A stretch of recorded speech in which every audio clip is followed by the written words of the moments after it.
Today topic is the power of the state. It means demanding more powers for the provinces. So there was much debate in the Constituent Assembly on the topic of the rights of the central government and the states. Several members of the Constituent Assembly here along with Jawaharlal Nehru were in the favor of a strong center.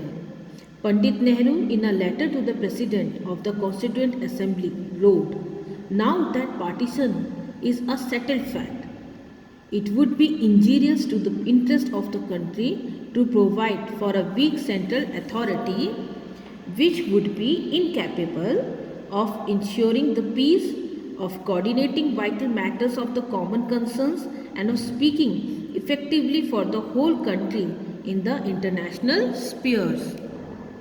After the partition of India, now as we are framing the constitution, and when it about the power, the right that is allocated to the center should be strong.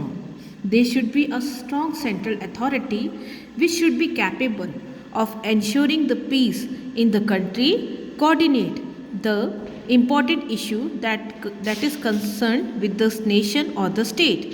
Center represent the whole nation in the international sphere.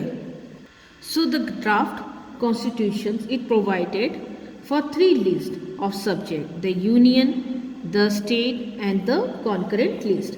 The subject falling in union list were vested with the central government.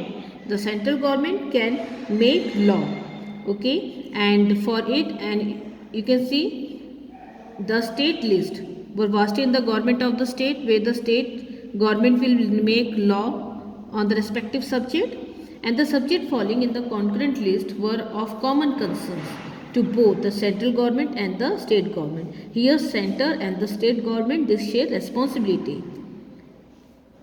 So it is worth mentioning that many more items were placed under exclusive union control as compared to other federation. Similarly, more subjects were placed on the concurrent list without caring for the desires of the state. Here you can see minerals and key industries were placed under the control of the center. Moreover, you can see under Article 356, the center had the power to take over the state administration on the recommendations of the governor as in the emergency provisions. So, the system of fiscal federation, okay, or you can see related with the finance was also a complex one. In this case, you can see some taxes such as the custom duties and the company taxes, all the proceeds it was retained by the center. And then in some cases other taxes such as income taxes and excise duties, the proceed was shared by the center and the state, but the income from some other taxes such as state duties was wholly assigned to the state. However, some taxes such as land and property taxes, sale tax and tax on bottled liquor should be levied and collected by the state on their own. So here come the center is likely to break, okay. So here we will see argument of K. Santhanam. So K. Santhanam from Madras, he strongly defended the rights of the state. He argued that a reallocation of the power was necessary not only to strengthen the states but also the center. He felt that the center would not be function efficiently if it was overburdened with responsibilities. The center could be made stronger if some of its functions it were transferred to the state. Santhanan pointed out in a very clear term that to say by adding of all kind of power to the center we can make it strong is nothing but a misconception. So Santhanam believed that the proposed allocation or distributions of the power, particularly the fiscal provisions, would impoverish the states. Accordingly, most taxes except land revenue had been placed under the control of the center. It was not possible for the state to undertake any project of development without finances. While speaking on the proposed allocation of power, Santhanam, he remarked, I don't want any constitution in which the unit has to come to the center and say, I cannot educate my people, I cannot give sanitation, okay? Give me a dole for the improvements of road, of industries. Let us rather wipe out the federal system and let us have a unitary system. So Santhanam felt that implementation of the proposed distribution of power without further examine could lead to a very harmful consequences. As a result of it, all the provinces in the few years would give rise revolt against the center. So many other members from the provinces also expressed some view regarding the proposed distribution of powers. A member from Odisha warned that the center is likely to break because of the heavily centralized power under the constitution. Such member emphasized that fewer subjects should be put on the concurrent and the union list. So what we want today is the strong government, or there is an emphasis on the need of a strong center. So if some members of the constituent assemblies, okay, they were in favor of allocating more powers to provinces, some other wants to be a center should be strong. For example, B.R. Ambedkar declared that he wanted a strong and united center, much stronger than the center that we had created under the government of India Act of 1935. The supporters of a strong and powerful center, they argued that only a strong center could be able to stop a communal frenzy.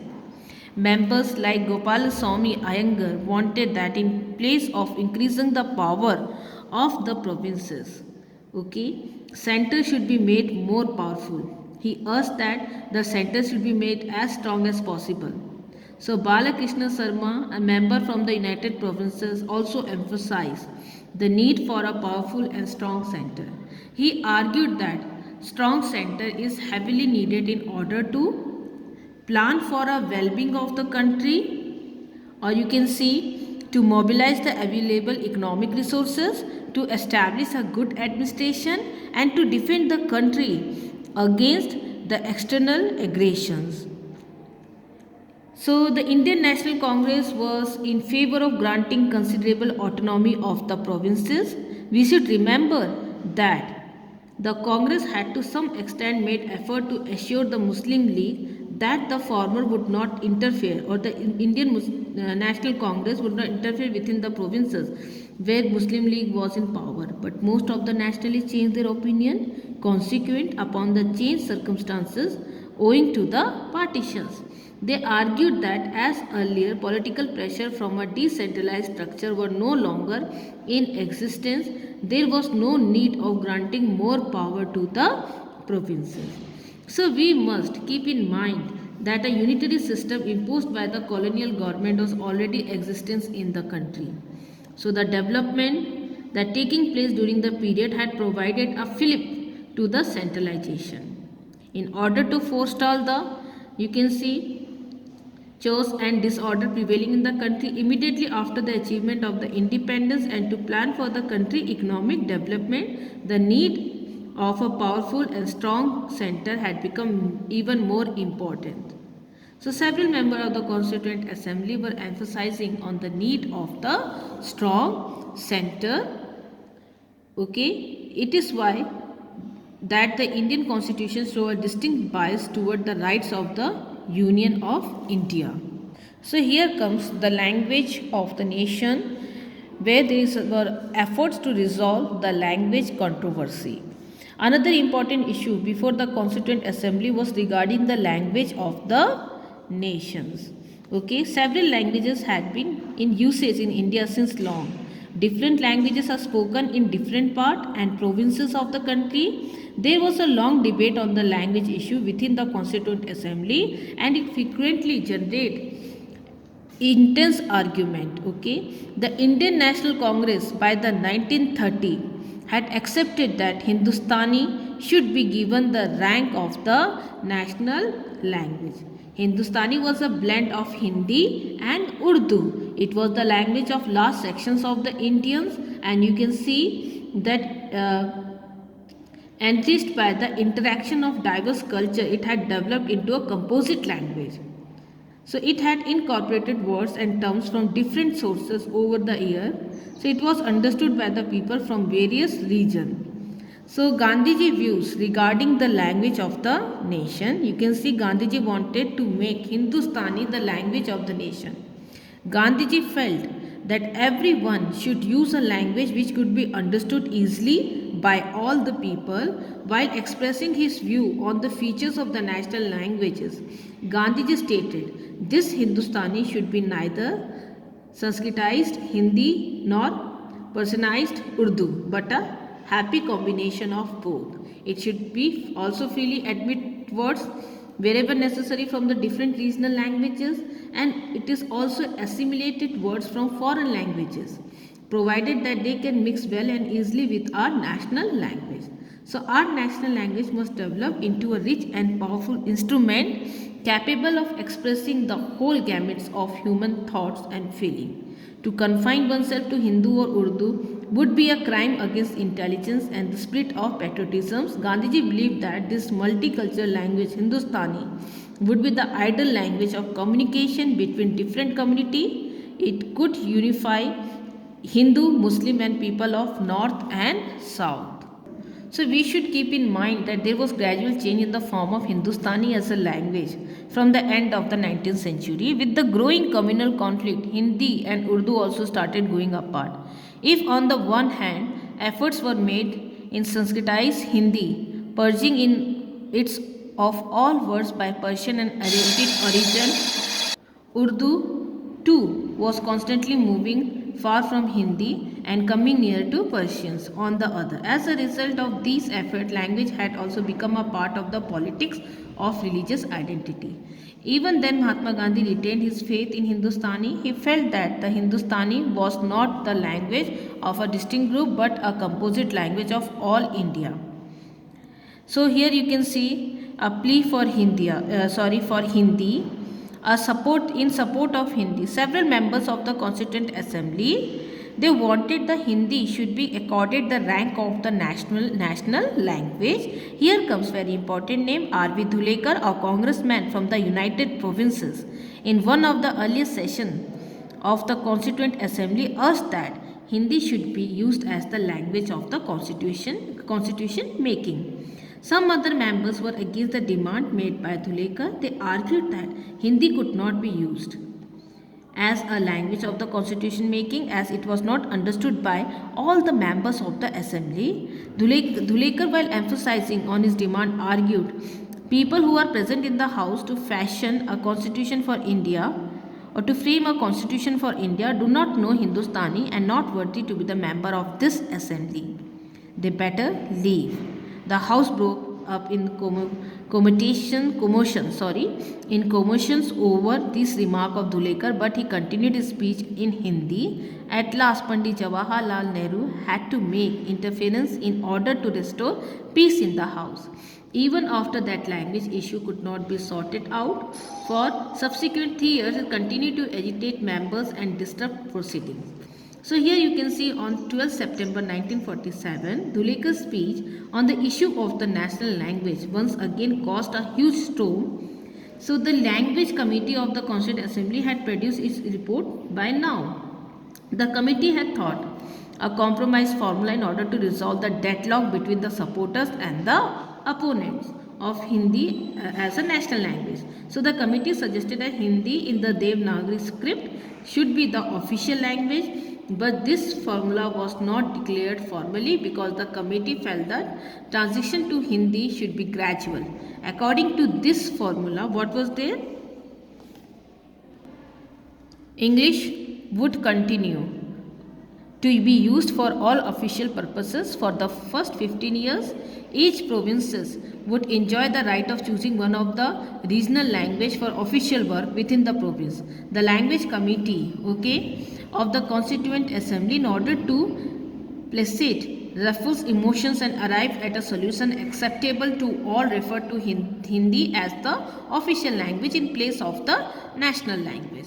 So the attitude of reconciliation failed to satisfy Dhulekar. He wanted that Hindi should be declared not an official language but a national language. So you can see he strongly criticized such persons who felt that Hindi was being forced on the nation, while mocking such person who in the name of Mahatma Gandhi argued that Hindustani rather than Hindi ought to be the national language.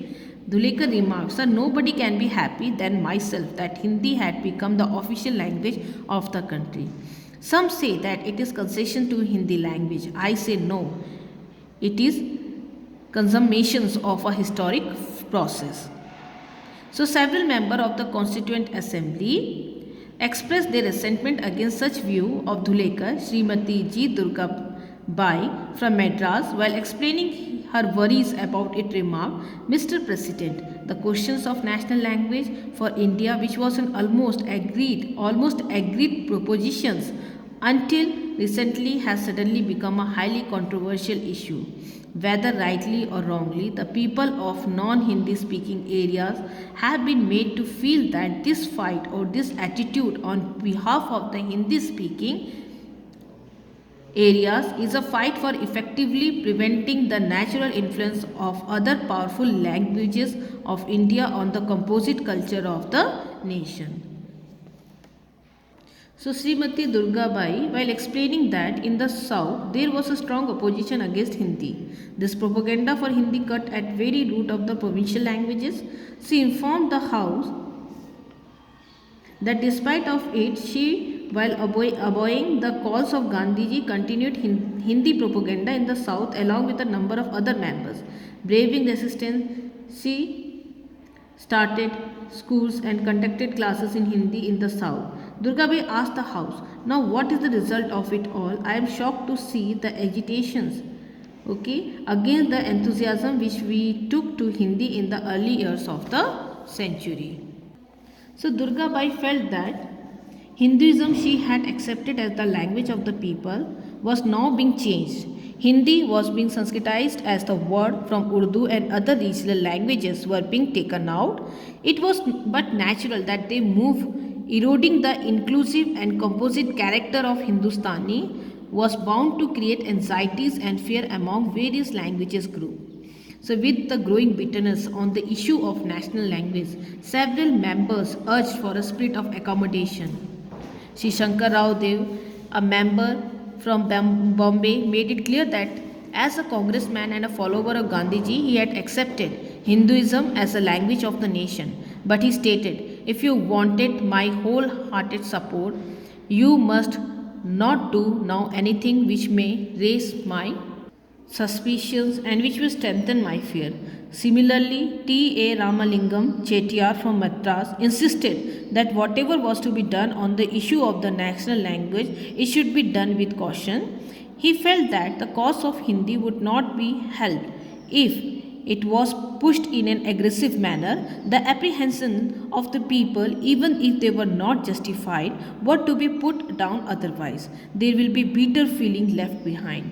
While making his word more clear, he remarked, "When we want to live together and form a united nation, there should be mutual adjustment and no question of forcing things on the people." So it became clear that the process of framing the Indian Constitution had to pass through intense debate and discussion.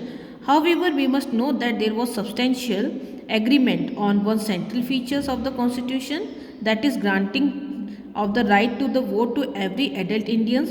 We do not find it precedent in the history of other country. It is worth mentioning that in other countries the right to vote had been granted slowly and in stages. For example, in countries like United States and United Kingdom, you can see first of all only men of property, then men with education, and thereafter men of working class and peasantry were granted the right to vote. Women could get the right only after a long struggle. But in India, all adult Indians, you can see men, women, were granted right to vote at the same time.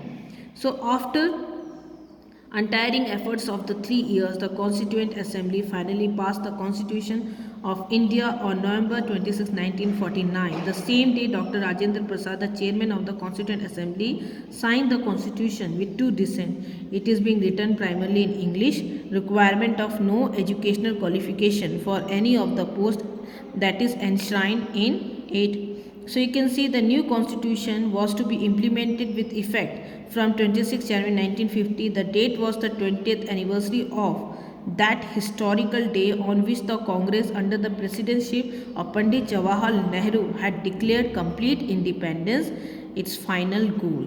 India was to be a secular and democratic republic with parliamentary system based on adult franchise. Indeed, the principle and ideals of the freedom struggle have been embodied in the Indian Constitution to a large extent. So the Indian Constitution is unparalleled and unique of all the constitutions of the world. It closely follows the British parliamentary model but differs from it in an important aspect. Parliament is supreme in the Britain, but in Indian Constitution, you can see Indian Constitution is supreme. The underlying objective of the Indian constitutions have been elaborated in the preamble. So the Constitution of India declare India a sovereign, democratic, secular and socialist republic. It rests on the democratic philosophy of justice, liberty, equality and fraternity. So a deep study of the preamble of the Constitution that each word that is incorporated in it has been added after a lot of purposeful thinking.